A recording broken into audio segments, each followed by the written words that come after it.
ሰላም ጤና ይስጥልን የተወደዳችሁና የተከበራችሁ ውድ የቻናላችን ተከታታዮች እንዴት ናችሁልን? እግዚአብሔር ይመስገን እኔ በጣም ደህና ነኝ። የምትገኙት አራዳ ሜዳ ኦፊሻል ዩቲዩብ ገጻችን ላይ ነው። ለቻናሉ አዲስ ከሆናችሁ የዩቲዩብ ገጹን ሰብስክራይብ በማድረግና የደወል ምልክቷን በመጫን የቻናላችን ቤተሰቦች እንድትሆኑ የአክብሮት ግብዣችን ነው። እንዲሁም ደግሞ ዩቲዩብ ፕሮግራሙን ለበርካታ ተመልካቾች እንዲያደርሰው ቪዲዮን ስትጀምሩ ላይክ እያደረጋችሁ መጀመራችሁን አስታውሱ። የአራዳ ሜዳ ኮሜንታተር ተስፋወርቅ ሉልሰገድ አብሬያችሁ ቆይታ አደርጋለሁ።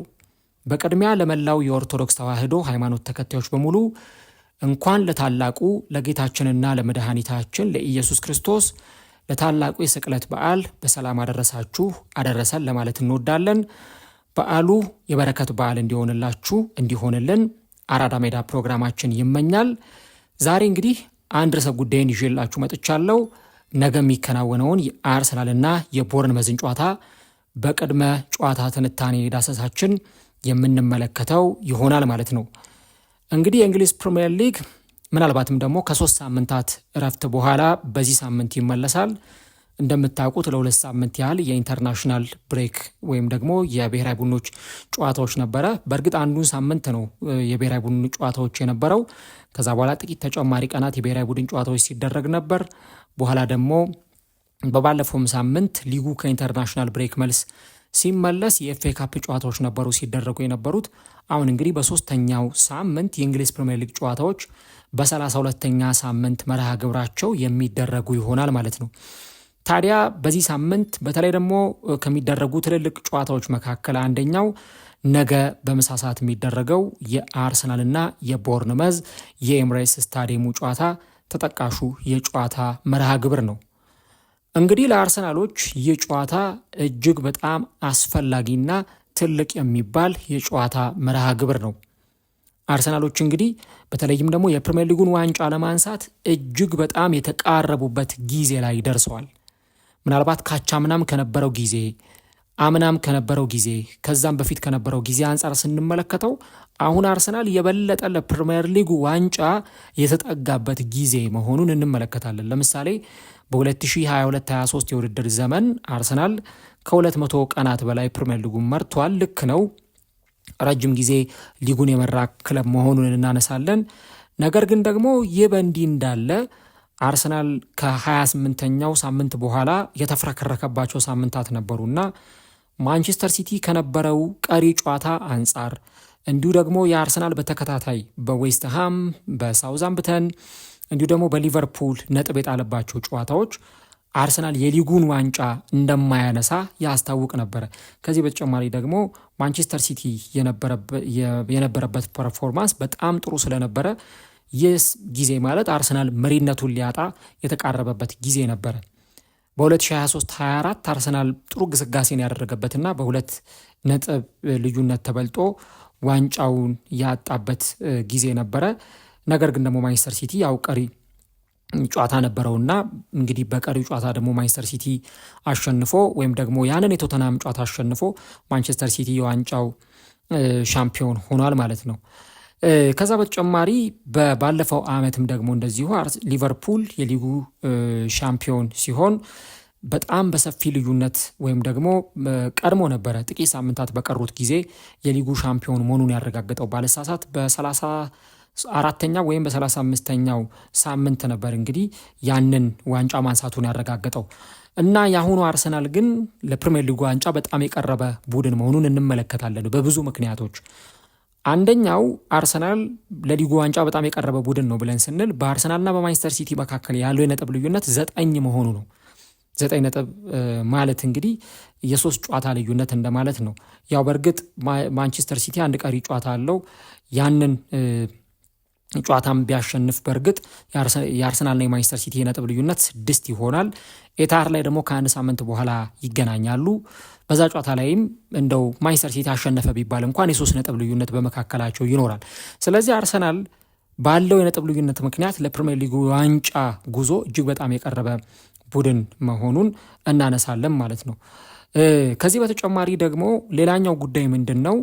አርሰናል ከሚቀሩት 7 የፕሪሚየር ሊግ ጨዋታዎች 4ቱን ቢያሸንፍና ከማንቸስተር ሲቲ ጋር ደግሞ አቻ ቢለያይ እንኳን የፕሪሚየር ሊጉን ዋንጫ ከፍ አድርጎ ማንሳት የሚችልበት እድል አለ። ስለዚህ ይህም ለአርሰናል አንዱ የተሻለው አድቫንቴጅ ነው። ሌላው ማንቸስተር ሲቲ በሊጉ ያለው ፎርም ጥሩ የሚባል አይደለም። ወጣ ገባ ጊዜን እያሳለፈ የሚገኝ ቡድን ነው ማለት ነው። ምክንያቱም ማንቸስተር ሲቲ እንደምታውቁት በባለፉት ጥቂት ጨዋታዎች በተለይም ከኢንተርናሽናል ብሬኩ በፊት በነበረው ወቅት ላይ እንደምታስታውሱት በተከታታይ ጨዋታዎች ላይ ነጥብ ሲጥል የነበረባቸው ጨዋታዎች ነበሩ እና በዛ በማንቸስተር ሲቲ ፎርም አሁንም ደግሞ ፕሪሚየር ሊጉ ላይ የሚቀጥል ከሆነ ምናልባት ነገሮች አስቸጋሪ ሊሆኑ ይችላሉ። ያው ፕሪሚየር ሊግ ነው፣ እግር ኳስ ነው። በሂሳባዊ ስሌት አሁንም ማንቸስተር ሲቲ ከዋንጫ ፉክክሩ አልወጣም። እነዛን ነገሮች በደንብ እናነሳለን። ነገር ግን ደግሞ አርሰናል በጣም ወጥ ፎርም ላይ የሚገኝ ቡድን መሆኑን እናነሳለን እና ከዚህ በኋላ የሚመጡት ጨዋታዎች ለአርሰናል እጅግ በጣም ወሳኝነታቸው ትልቅ የሆነ አርሰናል ጨዋታዎቹን እያሸነፈ በሄደ ቁጥር ከ22 ዓመታት በኋላ እንግዲህ የፕሪሚየር ሊጉን ዋንጫ የሚያነሳበትን እድል የበለጠ እያሰፋ የዋንጫውን አንድ ጆሮም ሁለት ጆሮም የበለጠ የሚጨብጥበትን እድል ይሰጠዋል ማለት ነው። እንግዲህ አርሰናል ከፈረንጆቹ አቆጣጠር ሴፕቴምበር 14 2025 ወይም ከመስከረም 14 2025 ጀምሮ አሁን እስካለንባት ጊዜ ድረስ የእንግሊዝ ፕሪሚየር ሊግን እየመራ የሚገኝ ቡድን ነው። እንግዲህ ለ208 ቀናት ያክል አርሰናል ፕሪሚየር ሊጉን እየመራ ቆይቷል። ያ ማለት አርሰናል እንግዲህ በፕሪሚየር ሊጉ መሪነት ከ7 ወራት በላይ ኦልሞስት አሁን ወደ 8ኛ ወሩ መጥቷል እና ለ8 ወራት ያክል እንግዲህ ፕሪሚየር ሊጉን የመራ ቡድን ነው። 10 ወር በሚቆየው ፕሪሚየር ሊግ ላይ 8 ወር በመሪነት ማሳለፍ ማለት ይሄ በጣም ትልቅ የሚባል ጉዞ ነው ሊባል ይችላል እና ለአርሰናልም እንግዲህ እንዲህ ያለውን ጉዞ እያደረገ ያለበት ወቅት እጅግ በጣም ምርጥ የሚባለውን ሲዝኑን አርሰናል እያሳለፈ ይገኛል ማለት ነው። ታዲያ እንግዲህ የዋንጫውን ነገር እንዲህ ባለው ሁኔታ ካነሳን ሌላው ልናነሳው የምንችለው ነገር እንግዲህ አርሰናል ነገ የሚገጥመው ቦርንመዝን ነው። ኤምሬትስ ስታዲየም ላይ የሚደረግ ጨዋታ ነው። ቦርንመዝ ቀላል የሚባል ተጋጣሚ አይደለም። በባለፈው ዓመት በሁለቱም ጨዋታዎች ቫይታሊቲ ላይም ኤምሬትስ ላይ መጥቶ 3 ነጥብ ከአርሰናል የወሰደ ቡድን ነበር። ዘንድሮ ደግሞ አርሰናል በተለይ ዴክላን ራይስ በጣም ልዩ ፐርፎርማንስ ባሳየበት ጨዋታ አርሰናል 3 ነጥብ ይዞ ወጥቶ በቫይታሊቲ ቦርንመዝን አሸንፎ እንደነበር ታስታውሳላችሁ። እንግዲህ አሁን ደግሞ ከእንደገና ሲገናኙ ያ አምና የነበረው ቦርንመዝ በተወሰነ መንገድ ፐርፎርማንሱ የቀነሰበት ጊዜ ላይ መድረሳችንን ልናነሳ ያስፈልጋል። እንግዲህ ባለፉት ጥቂት ጨዋታዎች ላይ ቦርንመዝ ማሸነፍ አልቻለም። በባለፉት 5 ጨዋታዎች ላይ ቦርንመዝ አላሸነፈም። ከባለፉት ካደረጋቸው 6 ጨዋታዎች ቦርንመዝ ያሸነፈው አንዱን ጨዋታ ብቻ ነው። ለመጨረሻ ጊዜ ቦርንመዝ ጨዋታ ያሸነፈው በፕሪሚየር ሊጉ በፈረንጆቹ አቆጣጠር የካቲት 10 2026 ነበረ። ከሜዳው ውጪ ኤቨርተንን 2-1 ያሸነፈው። ከዛ በፊት ከአስተን ቪላ ጋር አቻ ተለያየ። ከዛ በኋላ ደግሞ ኤቨርተንን ካሸነፈ በኋላ ከዌስትሃም ጋር 0-0፣ ከሰንደርላንድ ጋር 1-1፣ ከብሬንትፎርድ ጋር 0-0፣ ከበርንሌይም ጋር ላለመውረድ ከሚጫወተውን ቡድን ጋር በተመሳሳይ 0-0 እንዲሁ ደግሞ ከማንቸስተር ዩናይትድ ጋር ደግሞ 2-2 የተለያየ ቡድን ነው። ስለዚህ በእነዚህ በባለፉት 6 ጨዋታዎች 5ቱን ተከታታይ 5 ጌሞች ላይ ይህ ቡድን ማሸነፍ አልቻለም። ማግኘት ከሚገባው 15 ነጥብ 10 ነጥቦችን ጥሎ 5 ነጥብ ብቻ ያገኘ ቡድን ነው ማለት ነው። እንግዲህ ስለ ቦርንመዝ ብዙ አንስተናል። እንደውም ሲዝኑ በተጀመረበት ወቅት ላይ ቶፕ 4 ላይ ከሚገኙ ክለቦች መካከልም አንዱ ስለነበር ብዙዎች ይሄ ቡድን ለዋንጫ ይፎካከር ይሆን የሚል ጥያቄን ሲያነሱ ነበር። ነገር ግን ቡድኑ ለዋንጫ መፎካከር አልቻለም፣ ለቶፕ 6 መፎካከር አልቻለም። ድራማቲካል በሆነ መንገድ ነው እንግዲህ አሽቆልቁሎ ወደ 13ኛ ደረጃ ሊወርድ የቻለውና የቦርንመዝ ሲዝን ጥሩ የሚባል አይነት እንዳልሆነ መናገር ይቻላል። ያው ወሳኝ ተጫዋቾቻቸውን በባለፈው ክረምት አጥተዋል። ኤልያስ ባርኒ ወደ ፒኤስጂ የሄደ ተጫዋች ነው። ሚሎስ ኬርኬዥ ወደ ሊቨርፑል ሄዷል። እንዲሁ ደግሞ ዲያን ሂውሰን ወደ ሪያል ማድሪድ የሄደ ተጫዋች ነው። በባለፈው የበጋው የዝውውር መስኮት ደግሞ ወሳኝ ተጫዋቻቸውን አንቷን ሴሜኞን አጥተዋል። ስለዚህ በእነዚህ ምክንያት ቡድኑ ጥሩ ፐርፎርማንስ እያሳየ አልነበረምና ጥሩ ተጫዋቾቹንም አጥቶ እንኳን እጅ አልሰጠም። አንገት ለአንገት ከትልልቅ ቡድኖች ጋር ሲፎካከር ነበር። ነገር ግን የዘንድሮ አጫዋታቸው በጠቅላላው ጥሩ የሚባል አይደለም። አሁን ደግሞ አንዶኒ ኢራዮላ ጭራሽ ከክለቡ ሊለቁ የሚችልበት እድል አለ፣ የውድድር ዓመቱ ከተጠናቀቀ በኋላ ማለት ነው። እንግዲህ አሁን የአርሰናል እግር ኳስ ክለብ ይህንን ጨዋታ ለማሸነፍ ምን ነገሮችን ሊያደርግ ይችላል የሚለውን ነገር እንመለከታለን። አርሰናል በተከታታይ በማንቸስተር ሲቲ እና በሳውዛምፕተን ከተሸነፈ በኋላ በሳምንቱ አጋማሽ በአውሮፓ ቻምፒዮንስ ሊግ በጣም ትልቅ ፉክክር የተመለከትንበትን ጨዋታ ስፖርቲንግን አሸንፎ ነው ወደዚህ ጨዋታ የመጣው። እንግዲህ ለአርቴታ በተለይም ደግሞ በዛ ጨዋታ ላይ የነበረውን እንቅስቃሴ ስንመለከት ያን ያህል አጥጋቢ አልነበረም። የአርሰናል ደጋፊዎችም የተደሰቱበት ወይም ደግሞ ጥሩ ስሜት የተሰማቸው ጨዋታ አልነበረም። ነገር ግን ዋናው ማሸነፋቸው ነው። ትላንትና በነበረኝ ፕሮግራም ላይ እንደተናገርኩት አርሰናል ከዚህ በኋላ ስለ አጨዋወቱ ሳይሆን ስለ ማሸነፉ ብቻ ግድ የሚሰጠው ቡድን ነው። ስለዚህ አድቫንቴጁን በደንብ ሊጠቀምበት ይገባል። አሁን እንደውም አንድ ትልቅ አድቫንቴጅ እጁ ላይ አግኝቷል። አሁን አርሰናል ነገ ቦርንመዝን የሚያሸንፍ ከሆነ ያለውን የነጥብ ልዩነት በጊዜያዊነት ወደ 12 ከፍ ማድረግ ይችላል። ከዛ በኋላ እሁድ ዕለት ማንቸስተር ሲቲ የሚጫወተው ከቼልሲ ጋር ነው። ቼልሲ ደግሞ እንደምታውቁት ቶፕ 4 ለመግባት ከፍተኛ ፉክክር እያደረገ የሚገኝ ቡድን ነው። ስለዚህ በዚህ ከማንቸስተር ሲቲና ከቼልሲ ጨዋታ ጋር ደግሞ ተያይዞ አንድ የምንመለከተው አንኳር ነጥብ ምናልባት ማንቸስተር ሲቲ ካሸነፈ ኦኬ የ9 ነጥብ ልዩነቱ ሊቀጥል ይችላል። ግን ማንቸስተር ሲቲ ነጥብ ከጣለ እና አርሰናል ቦርንመዝን ካሸነፈ የነጥብ ልዩነቱ 10 ይሆናል። አርሰናል አሸንፎ ማንቸስተር ሲቲ ደግሞ በቼልሲ ከተሸነፈ የነጥብ ልዩነቱ 12 ይሆናል ማለት ነው። ስለዚህ ማንቸስተር ሲቲ አንድ ቀሪ ጨዋታ እየቀረው አርሰናል ከሜዳ ውጪ በማንቸስተር ሲቲና በቼልሲ ጨዋታ መካከል ማንቸስተር ሲቲ ማሸነፍ ካልቻለ 12 ነጥብ ልዩነት ይዞ ነው በቀጣዩ ሳምንት ወደ ኤትሃድ ስታዲየም የሚጓዘው። ስለዚህ ኤትሃድ ስታዲየም ላይ ዋንጫ ማንሳቱን በቃ በይፋ እኛ እንኳን ተመልክተን በሂሳባዊ ስሌት እንኳን ባይጠናቀቅ በቃ አርሰናል ኤትሃድ ላይ ሄዶ የሚያስመዘግበው ውጤት ዋንጫውን አሸንፏል ብለን እንድናረጋግጥ እድል የሚሰጠን ይሆናል እና በተለይ አርሰናል ቀጣይ ተጋጣሚው ማንቸስተር ሲቲ እንደመሆኑ መጠን ይህንን ጨዋታ የግዴታ ማሸነፍ አለበት። እጅግ በጣም በጣም በጣም ወሳኝ ጨዋታ ነው።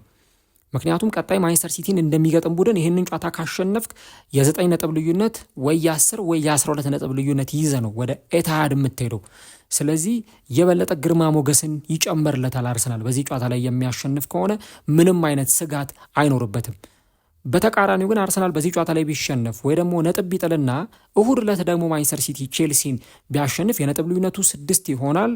ከዛ በቀጣዩ ሳምንት ሲቲ ከማንቸስተር ሲቲ ሲጫወት ሲቲ አልሞት ባይ ተጋዳይ ሆኑ ምንም የሚያጣው ነገር የለም። ማንቸስተር ሲቲ በቃ እስከ መጨረሻው ድረስ ለአስጨራሽ ትግል ለማድረግ ለማሸነፍ 3 ነጥብ ይዞ ለመውጣት መታገሉ አይቀርምና አርሰናል ያ የማንቸስተር ሲቲ ጨዋታ ምንም ትርጉም እንዳይኖረው ማድረግ የሚፈልግ ከሆነ ትርጉም አልባ እንዲሆን ማድረግ የሚፈልግ ከሆነ የነገውን የቦርንመዝን ጨዋታ በውዴታም በግዴታም ማሸነፍ ይጠበቅበታል። እንደውም አርሰናል በዚህ ዓመት ካደረጋቸው ጨዋታዎች ምናልባት ቀጣይ ከሚያደርገው ከማንቸስተር ሲቲው ጨዋታ ቀጥሎ ኢቭን ከዛም በላይ ሊሆን ይችላል ይሄንኛው ቦርንመዝ ጨዋታ ነው ዋንጫውን ለማንሳት ታይትል ዲሳይደር የሆነ ጨዋታ ነው የምንለው። ይህን ጨዋታ ማሸነፍ ማለት ቀጣይ ወደ ኤትሃድ ሲሄድ ደረቱን ነፍቶ አርሰናል መሄድ ይችላል። ካሸነፍኩ ነው ዋንጫ ማንሳቴን ያረጋግጣለሁ። አቻ ከወጣሁም ዋንጫው የኔ ነው። ከተሸነፍኩም ምንም በማጣው ነገር የለም። ኦልሬዲ ለዋንጫው የበለጠ የተጠጋው ነው ብሎ በራስ መተማመን እንዲሰማው የሚያደርግበት ነው። ከዛ ደግሞ በተጨማሪ በሚቀጥለው ጨዋታ ላይ ማንቸስተር ሲቲ ቼልሲን ሲገጥም ማንቸስተር ሲቲ ላይ ጫና ማሳደር ይችላል። ማንቸስተር ሲቲ በጫና ሆኖ የ12 ነጥብ የበላይነት ያለውን አርሰናል ከአናት እየተመለከተ ነው ጨዋታውን የሚያደርገውና የግዴታ የነገውን ጨዋታ አርሰናል በውድም በግድም ማሸነፍ ይጠበቅበታል። ለዚህ አርቴታና ተጫዋቾቹ ትልቅ የቤት ስራ ይጠብቃቸዋል ማለት ነው። እንግዲህ ይህን ነገር ካነሳን አርቴታ ምን አይነት የጌም ፕላንና የጨዋታ አቀራረብ ይዞ ወደ ሜዳ ሊገባ ይችላል የሚለውን ነገር ማንሳት እጅግ በጣም አስፈላጊ ጉዳይ ይመስለኛል። እንግዲህ ለአርሰናል በተለይም ደግሞ በሳምንቱ አጋማሽ ማርቲን ኦዴጋርድ ተጎድቶ መውጣቱ ለአርሰናሎች ጥሩ የማይባል ዜና ነበር። ያው እንደምታውቁት ኦደጋርድ ዘንድሮ እድለቢስ ነው ማለት ይቻላል። ተደጋጋሚ ጨዋታዎች ላይ እየተጎዳ ይገኛል። እንግዲህ አሁን ሲጎዳ ለአራተኛ ጊዜው ነው። ከዚህ በፊት 2 ተከታታይ ጊዜያት ያክል እንደዚሁ ጉዳት አጋጥሞት እንደነበረ ታስታውሳላችሁ። 2 የትከሻ ጉዳት አጋጥሞት ነበር። 1 ደግሞ የእግር ጉዳት አጋጥሞት ነበረ። በሳምንቱ አጋማሽ ደግሞ ለአራተኛ ጊዜ እንደዚሁ ጉዳት አጋጥሞታል እና ተጫዋቹን እንደውም ስትመለከቱት ስሜቱ ጥሩ የሚባል አልነበርም። ፊቱ ላይ የነበረው ስሜት ጉዳቱ ቀለል ያለ ነው ወይስ ከበድ ያለ ነው የሚለውን እንግዲህ አርቴታ ከሚሰጠው ጋዜጣዊ መግለጫ በኋላ የሚረጋገጥና አርቴታ ተጫዋቹ ይሰለፋል ወይስ አይሰለፍም በሚለው ነገር ላይ አፕዴት የሚያደርገው ነገር ስለሚኖር እሱን እንግዲህ የዛኔ አብረን የምንመለከተው ጉዳይ ይሆናል። ነገር ግን አሁን ባለው ሁኔታ ኦዴጋርድ ይሰለፋል ወይስ አይሰለፍም የሚለውን ነገር በተመለከተ መረዳት እጅግ በጣም አስቸጋሪ ሊሆን ይችላል። ይልቅ ግን ለአርሰናል ጥሩ ዜና ምንድን ነው? በተለይም ደግሞ ኤቤሬቺ ኤዜ ከጉዳት አገግሞ መመለሱ ለአርሰናሎች በጣም ትልቅ ዜና ነው። እንደውም ትላንት ማታ ስመለከት ነበር እና በትላንትናው ዕለት በነበረው የልምምድ ፕሮግራም ላይ ኤቤሬቺ ኤዜ በልምምድ ላይ ታይቷል ተብሏል እና የዚህ ተጫዋች ወደ ልምምድ መመለስ ለአርሰናል እጅግ በጣም ትልቅ ዜና ነው። እንግዲህ ይህን ተጫዋች እንደምታውቁት በባለፈው ነበረ በባየር ሌቨርኩሰኑ ጨዋታ ላይ ጎል አስቆጥሮ ጥሩ ፐርፎርማንስ አሳይቶ ተጫዋቹ ምርጥ ጊዜን አሳልፏል ብለን ስለ ተጫዋቹ ጥሩ ነገሮችን ባነሳንበት ጨዋታ ላይ ነበር እንግዲህ ተጫዋቹ ጉዳት ያጋጠመው የነበረውና ከዛ በኋላ እንግዲህ ተጫዋቹ እንደውም ለአንድ ወር ያክል ከሜዳ ሊርቅ ይችላል፣ 4 ሳምንታት አርሰናል በሚያደርጋቸው ጨዋታዎች ላይ ይሰለፍ ይችላል ሲባል ነበር። ነገር ግን ትላንትና በነበረው ልምምድ ላይ ይህ ተጫዋች መታየቱ ለዚህ ተጫዋች እጅግ በጣም ትልቅ የሚባል ነገር ነውና አርቴታ በተለይም ኦዴጋርድን የማያገኝ ከሆነ ወይም የኦዴጋርድን ግልጋሎት የማያገኝ ከሆነ ይህ ተጫዋች ወደ ሜዳ መመለሱ ለአርሰናል በጣም ትልቅ ዜና ይመስለኛል። በቻምፒየንስ ሊጉም ለሚያደርጋቸው ጨዋታዎች በቀጣይ ለሚከናወኑም ተጫዋቾች እንደዚሁ እጅግ በጣም ወሳኝ ነው። ሌላው ምናልባት በአርሰናል በኩል ጥሩ ያልሆነው ዜና ትላንትና ቡካዮ ሳካ፣ ሪካርዶ ካላፊዮሪ፣ ማርቲን ኦዴጋርድ እና እንዲሁ ደግሞ ጁሪየን ቲምበር ያልታዩ ወይም ልምምድ ላይ ያልነበሩ ተጫዋቾች ናቸው እና ሳካ እንግዲህ 2 ጨዋታዎች በተከታታይ ያመለጡት ተጫዋች ነው እና በዚህ ጨዋታ ላይ ይሰለፋል ወይስ አይሰለፍም የሚለውን ነገር አብረን የምንመለከተው ጉዳይ ይሆናል። ነገር ግን እነዚህ ተጫዋቾች በትላንትናው ልምምድ ላይ አልታዩም። እንግዲህ የአርቴታ ደግሞ መግለጫ የሚጠበቅ ጉዳይ ይሆናል ማለት ነው። እንግዲህ አሁን ከነዚህ ተጫዋቾች የጉዳት እና የቡድን ዜና በመነሳት ነው አርቴታ ለነገው ጨዋታ የጨዋታ እቅድና ጌም ፕላን ሊያዘጋጅ የሚችለው። ቦርንመዝ ጎል የማይቆጠርበት ቡድን አይደለም፣ ጎል የሚቆጠርበት ቡድን ነው። ያንን ደግሞ ተመልክተናል።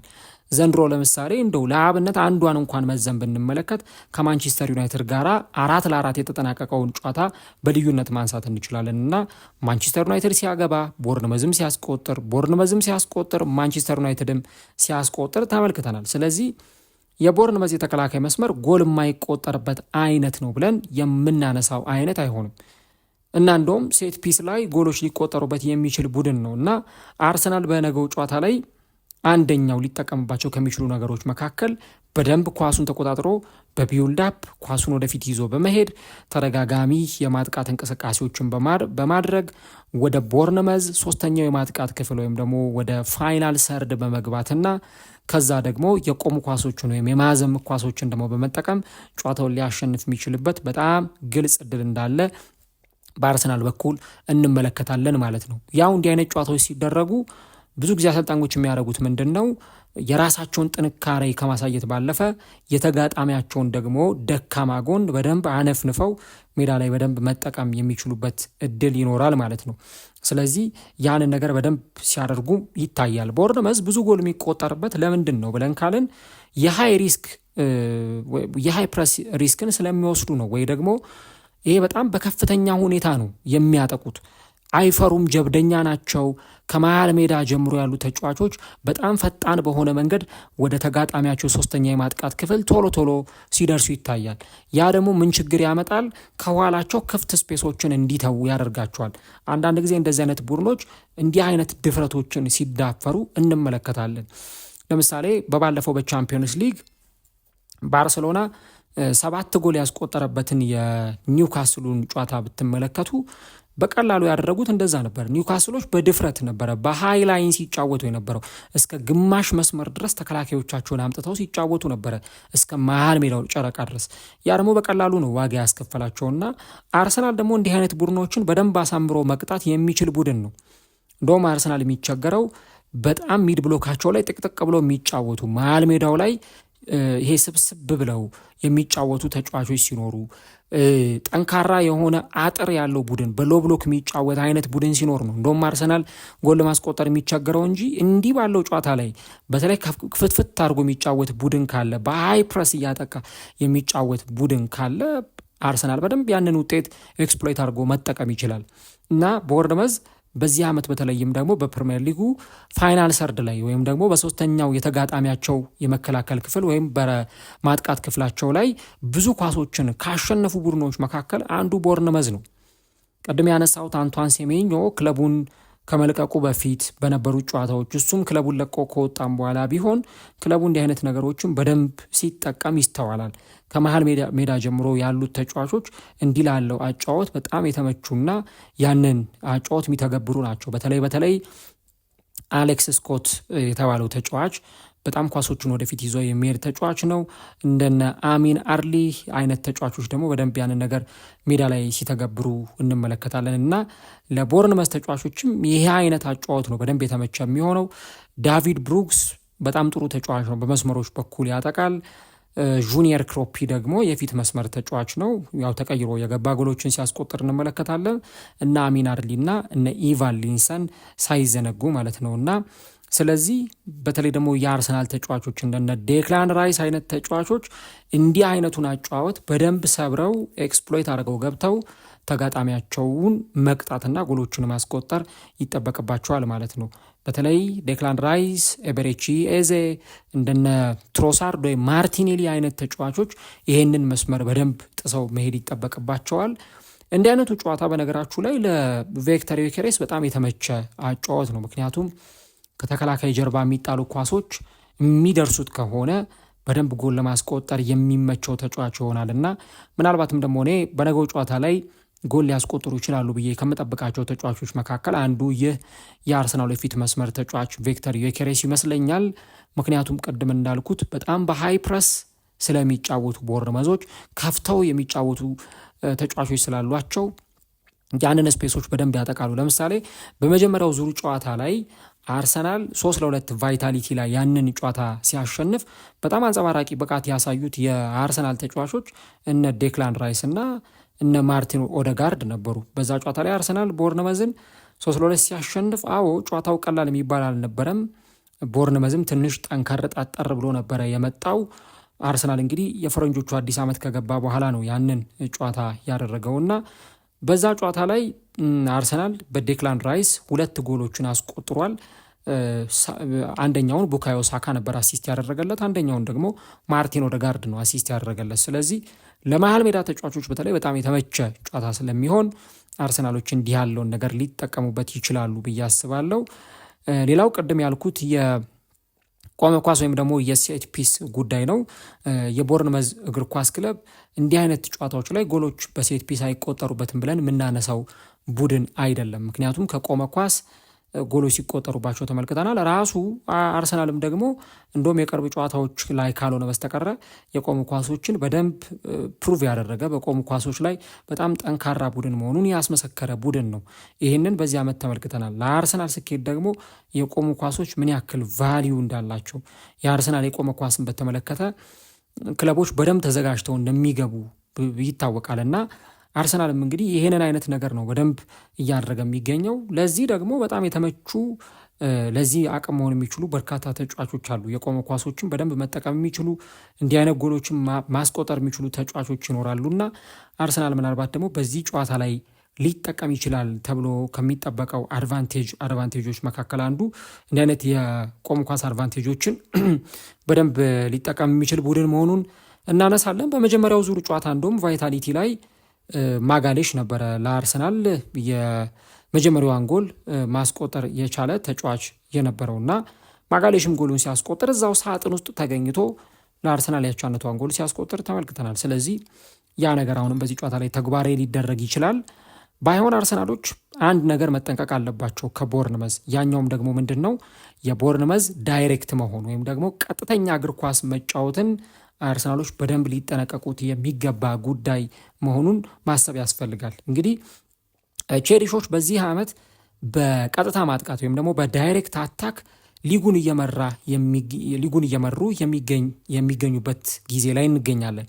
እንግዲህ 65 ጊዜ በቀጥታ ማጥቃት ኳሶቹን ወደፊት ይዘው ሲሄዱ እንደነበረ ዳታዎች ያሳያሉ። እና ደግሞ በጣም በፋስት ብሬክ የሚያጠቃ ስብስብ ነው። በተለይ አርሰናል ኳሱን ይዞ የሚጫወት ከሆነ ቦርንመዝ ሊያጠቃ የሚችለው በመልሶ ማጥቃት ነው። የመልሶ ማጥቃት ኳሶችን ይዘው ይሄዳሉ። በፋስት ብሬክ ወይም በካውንተር አታክ ተደጋጋሚ ኳሶችን መስመር ላይ ይዘው በመግባት ተጋጣሚያቸውን ሊያጠቁ የሚችሉበትን እድል በተደጋጋሚ ጊዜ ይፈጥራሉ እና በተለይ ደግሞ ከአርሰናል ጋር በተደረገው ጨዋታ በባለፈው አርሰናል ከስፖርቲንግ ሲጫወቱ እንደምታስታውሱት የዳቪድ ራያ ብቃት ሆኖ ነው እንጂ ስፖርቲንጎችም በተመሳሳይ ልክ በቦርንመዝ ኳሊቲ መጠን እንዲህ አይነት የፋስት ብሬክ ወይም የካውንተር አታክ ጨዋታዎችን ለመተግበር ሲሞክሩ ነበረ። እነ ካታሞ አይነት ተጫዋቾች እና አራሆ ያሉ ተጫዋቾች አደገኛ ሙከራዎችን ሲሞክሩ የነበረው ከእንዲህ አይነት ጨዋታዎች ጋር ተያይዞ ነው እና የአርሰናል መከላከል እጅግ በጣም ትኩረት የሚፈልግ ነው። ያው ቲምበር በሌለበት ጨዋታ ቤን ዋይት ነው እየገባ ያለው። ቤን ዋይት በእርግጥ አጥጋቢ ፐርፎርማንስ እያሳየ ነው ወይ? ይሄ ራሱን የቻለ በጣም ትልቅ ጉዳይ ይመስለኛል። ነገር ግን እንዲህም ቢሆን በተለይ ደግሞ አርሰናሎች በነሳሊባና በነማጋሌሽ እንዲሁ ደግሞ የዙቢሜንዲ አጋዥነት ተጨምሮበት የተከላካይ መስመሩ በደንብ ጥብቅ በሆነ ሁኔታ ሊከላከል ይገባል። ያን ነገር ማድረግ የሚችሉ ቅድም ያነሳኋቸው እንደነ ኢቫሊንሰን አይነት ተጫዋቾች አሉና ጥቂት ስፔሶች፣ ጥቂት እድሎች ካገኙ እነዛን እድሎች በቀላሉ ተጠቅመው ጎሎችን ማስቆጠር የሚችሉ ተጫዋቾች እንዳሉ እናነሳለን። የመጀመሪያው ዙር ጨዋታ ላይ አሁን የመጀመሪያውን ጎል ሲያስቆጥሩ በአርሰናሎች ስህተት የመጣ ጎል ነው ማስቆጠር የቻሉት። ያው በዛ ጨዋታ ላይ ማጋሌሽ ተሳስቶ ነበረ፣ ራሱ ተሳሳተ፣ ራሱ ደግሞ ጎል አስቆጥሮ አርሰናልን እንደዚሁ ውጤታማ ማድረግ ችሏል እና አሁንም በተመሳሳይ እንዲህ አይነት ስህተቶችን ማስወገድ ስህተቶችን በጣም አስወግዶ ደግሞ ጥሩ የሆነ የመከላከል መዋቅር መዘርጋት ቦርንመዝን ለማስቆም አንዱ ወሳኝ ነገር ነው ማለት ይቻላል እና በዚህ ጨዋታ ላይ እንግዲህ ቦርንመዞች እንዲህ አይነት የዳይሬክት አጫዋቶችን ሊጫወቱ እንደሚችሉ ነው ልናነሳ የምንችለው ማለት ነው።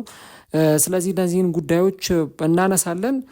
እንግዲህ ከእንዲህ አይነት አጫዋቶች ጋር በዚህ ጨዋታ ላይ ደግሞ የትኞቹ ተጫዋቾች አይሰለፉም የሚለውን ነገር ስናነሳ ምናልባት በአርሰናል በኩል እንግዲህ የቡካዮ ሳካና የዩሪየን ቲምበር ጉዳይ ማረጋገጫ የሚፈልግ ነውና ምናልባት ነገ ማታ እንግዲህ ዛሬ ማታ ማለት ነው አዳዲስ መረጃዎችን ልንሰማ እንችላለን ከቡካዮ ሳካና ከዩሪየን ቲምበር ጋር ተያይዞ። ማርቲን ኦዴጋርድ ግን ምናልባት አሁንም የጉልበት ጉዳት ያጋጠመው ይመስላል። ምናልባትም ከዚህ ጨዋታ ውጪ ሊሆን የሚችልበት እድል ይኖራል። እሱን እንግዲህ አርቴታ መረጃውን የሚሰጥ ይሆናል። ግን ቢያንስ የቤሬቺ ኤዜ ወደ ሜዳ መመለስ ለአርሰናሎች እጅግ በጣም ትልቅ ዜና ነው ማለት ይቻላል። በቦርንመዝ በኩል ወሳኝ ተጫዋቾቻቸው ጉዳት ላይ ይገኛሉ። ጀስቲን ክላይቨርት የጉልበት ጉዳት ላይ ነው። ጁሊዮ ሶለር የሃምስትሪንግ ጉዳት አለበት። ሊዊስ ኩክ ደግሞ እንደዚሁ የሃምስትሪንግ ጉዳት ያለበት ተጫዋች ናቸውና በተለይ ክላይቨርት በማጥቃቱ ረገድ እጅግ በጣም ቡድኑን ማገዝ የሚችል ተጫዋች ነው። ነገር ግን ይህ ተጫዋች በጉዳት ምክንያት በነገው ጨዋታ ላይ ይኖራል ተብሎ አይጠበቅም። ከዚህ በተጨማሪ ግን ደግሞ እንደዚሁ የሌሎች ተጫዋቾችን ጉዳይ እንደዚሁ እንመለከታለን እና ምናልባት ደግሞ ቦርንመዞች በሌሎች ተጫዋቾቻቸው የበለጠ እያጠቁ ሲጫወቱ ልንመለከት እንችላለን። አርሰናል ያው ፔሮ ሂንካፒየን ያገኛል ወይ የሚለውም ነገር አንዱ የሚታይ ጉዳይ ነው። በእርግጥ ካላፊዮሪ እስካልተጎዳ ድረስ በዚህ ቦታ ላይ አስቸጋሪ ነገር ይኖራል ተብሎ አይጠበቅም። ምክንያቱም ሂንካፒየን ባይኖር ካላፊዮሪ በዚህ ቦታ ላይ እየገባ ጥሩ ፐርፎርማንስ የሚያሳይ ተጫዋች ነው እና ይሄም ጨዋታ እንደዚሁ ምናልባት ካላፊዮሪ ካልተጎዳ እንግዲህ ትላንትናው ልምምድ ላይ አልታየም፣ የዛሬው ልምምድ ላይ ይኖራል ወይ እሱን እንግዲህ አብረን የምንመለከተው ጉዳይ ይሆናል። ቅድም እንዳልኩት ምሽት ላይ አዳዲስ መረጃዎች መውጣታቸው አይቀርምና እነዛን እንግዲህ የምንመለከትባቸው ነው የሚሆነው። ለአርሰናል ግን ቅድም እንዳልኩት እጅግ በጣም ትልቅና ወሳኝ ጨዋታውን ዛሬ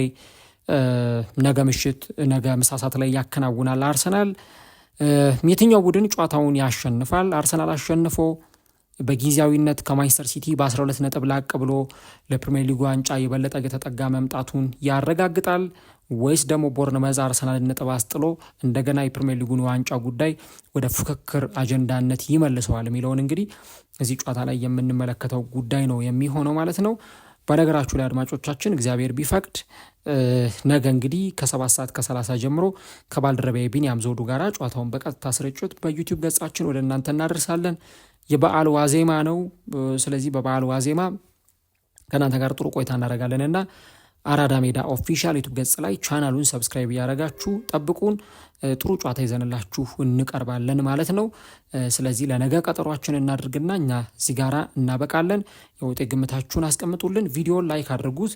ይሄንን ፕሮግራም ቢያንስ በትንሹ 600-700 ላይክ እንዲኖረው እንፈልጋለን። ሁላችሁም ፕሮግራሙን ከወደዳችሁት ላይክ ማድረጋችሁን አትርሱ። እንግዲህ ነገ አርሰናል ከቦርንመዝ በመሳሳት የ32ኛ ሳምንት ጨዋታቸውን የሚያከናውኑ ይሆናል ማለት ነው።